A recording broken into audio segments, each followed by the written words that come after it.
Okay, so doon muna tayo sa geometric mean. So may nagtanong na isang kaklase nyo kung paano ba kunin yung geometric mean. Pero una, ano muna yung geometric sequence? 'Di ba nakaraan dun sa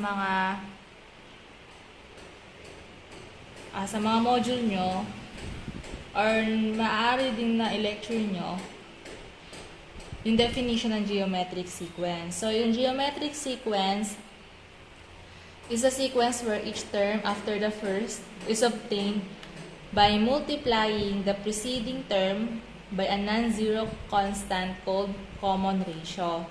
So, sa geometric sequence, meron tayong tinatawag na common ratio or simply R.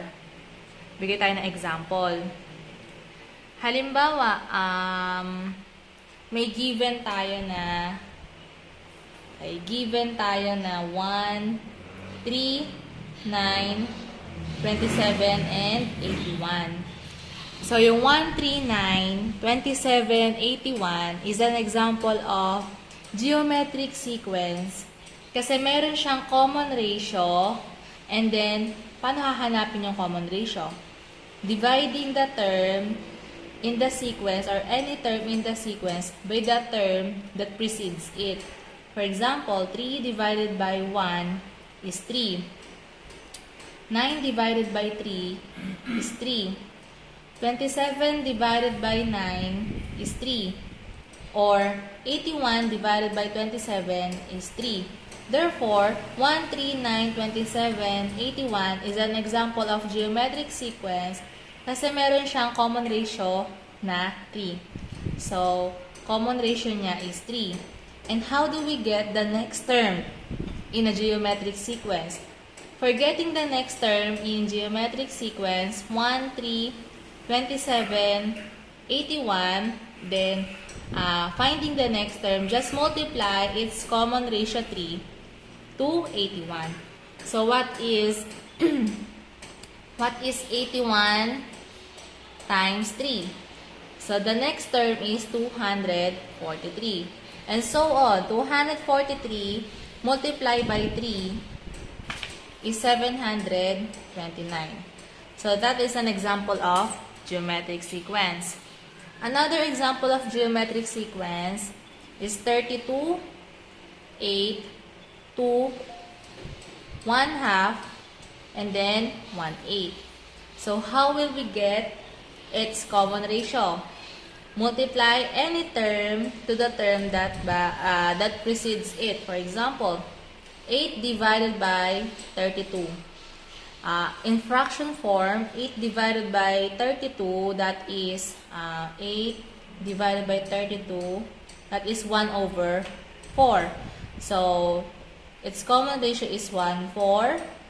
Okay, let us check if we will get 1/4 in dividing 2 to 8. 2 divided by 8, that is also 1/4. So, therefore, the common ratio is 1/4. And then, by getting the next term, just copy 32, 8, 2, 1/2, 1/8, multiply to its common ratio, 1/8 multiplied by 1/4, that is 1/32. So, here are the two examples of geometric sequence. Now, how about geometric mean? Okay, so, in a geometric sequence, always remember that there is formula using for geometric sequence, that is a sub n equals to a sub 1 r times r raised to n minus 1. So that is a formula for geometric sequence. For example, example using the formula. For example, what is the fifth term of a geometric sequence 3, 12, 48, and so on. Okay. With the use of our formula, we will get the fifth term given this sequence or given this geometric sequence 3, 12, 48 using this formula. So our n is 5 since fifth term is missing or yun yung tinatanong. And then our a sub 1 means it is the first term, that is 3. And R is our common ratio. Again, how will we find the common ratio? Dividing any term to the term that precedes it, like 12 divided by 3, that is 4. So, in here, we have common ratio 4. Using the formula, A sub, our n is 5, equals A sub 1 is 3, multiply common ratio 4, raised to, our n is 5, minus 1.